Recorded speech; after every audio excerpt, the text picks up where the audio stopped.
ngihlekisa ngomfutele bese kuthiwa bathi sebehamba le ngcebe yayigcwele khona yaphuma nabo. Iphuma kanjani ingcebo?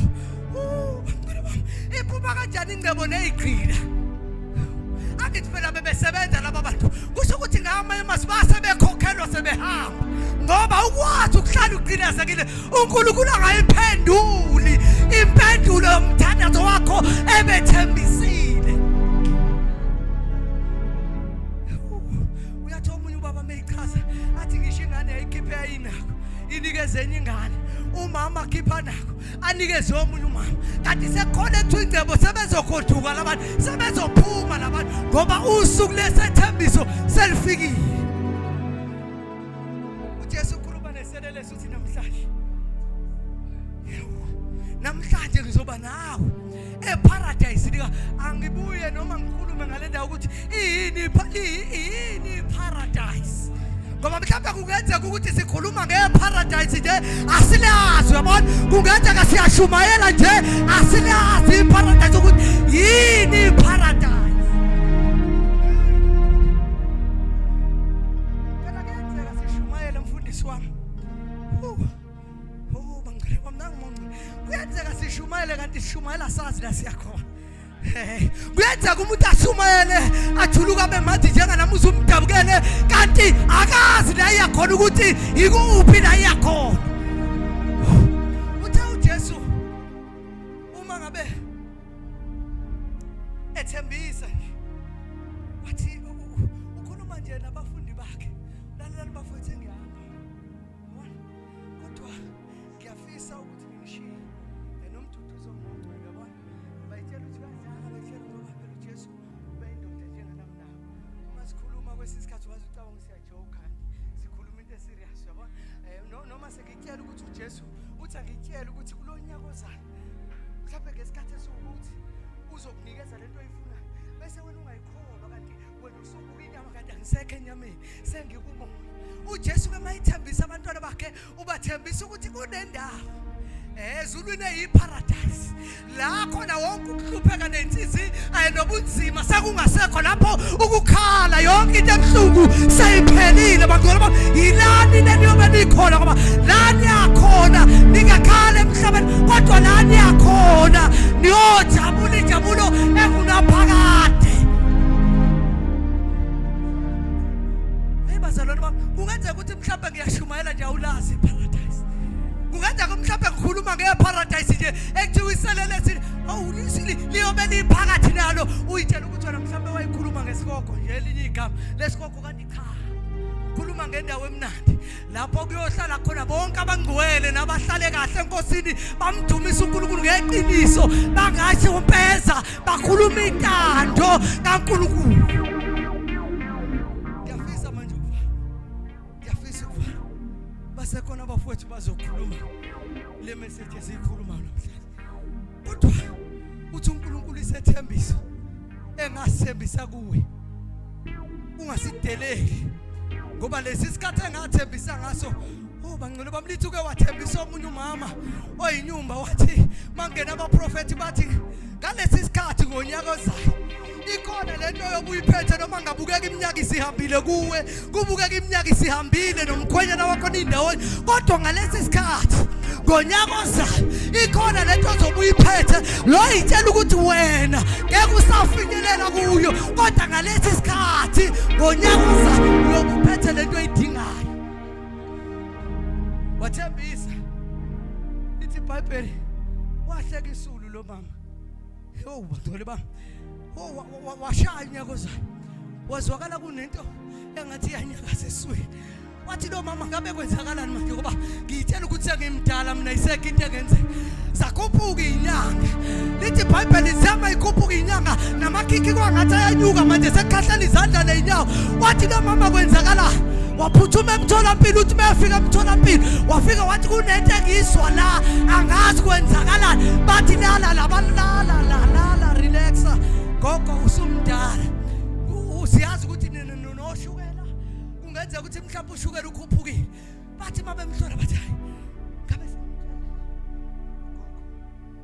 uthi ukhona into ekhona.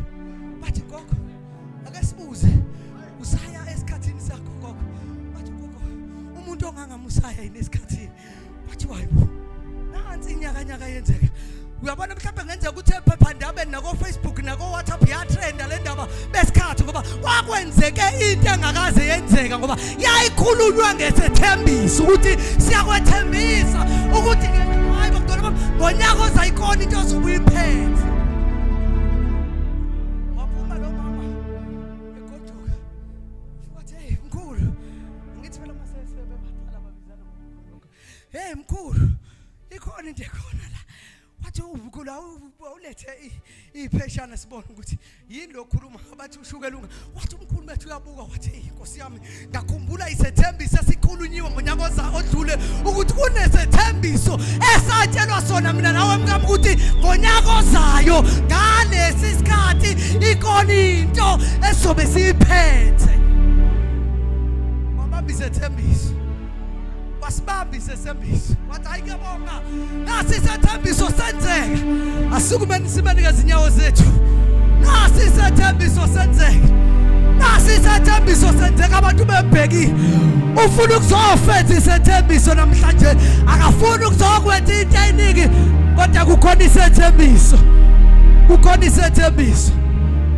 asivalele amehlo ethu sonke baba siyabonga uNkulunkulu wethu siyabonga impela izethembiso zakho uNkulunkulu wethu ayithembisile ngezimpilo zethu namhlanje siyakubonga ukuthi impela wena wedwa uNkulunkulu ubaba kithi qhubeka njalo uNkulunkulu wethu ukhulume phakathi kwethu ngezethembiso zakho ubonakala uNkulunkulu wethu ukuthi impela uNkulunkulu ubaba kithi egameni lika Jesu waseNazaretha sikunikeza udumo uNkulunkulu wethu phakathi kwalabantwana bakho feza zonke izethembiso abanye wathembisa imisebenzi abanye wathembisa imishado abanye uNkulunkulu wethu wathembisa imizi emkhulu abanye wathembisa izinto ezinkulu baba wethu ongcwele abanye wathembisa ukukholwa baba wethu ongcwele siyabonga kakhulu namhlanje ukhulumile kahle kangaka egameni lika Jesu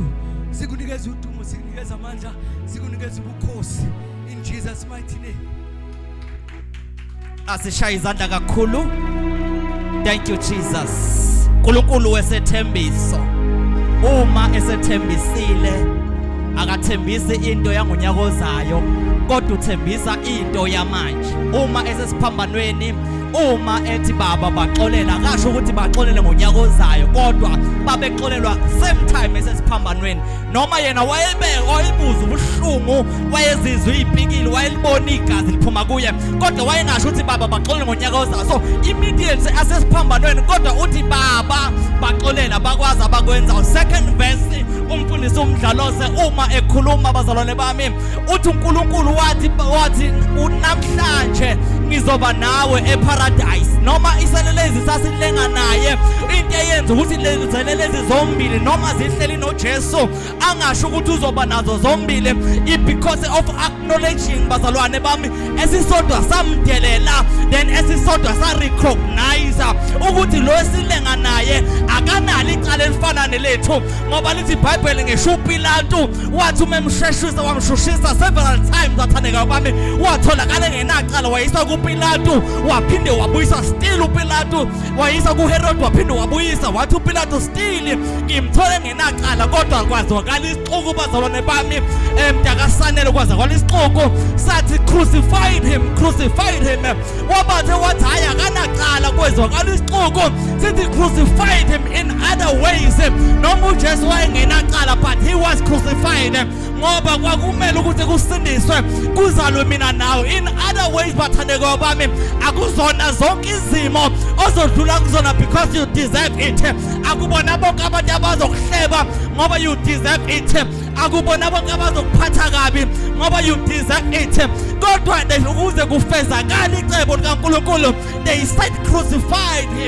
crucified him in other ways bazalwane bami uNkulunkulu uma esesiphambanweni lithi iBhayibheli leselelezi esaseduze kwaye sathi Jesu ngicela ukuthi ungikhumbule embusweni wakho nansi impendulo uJesu ayishoyo uthi namhlanje ngizoba nawe eparadise siyadlula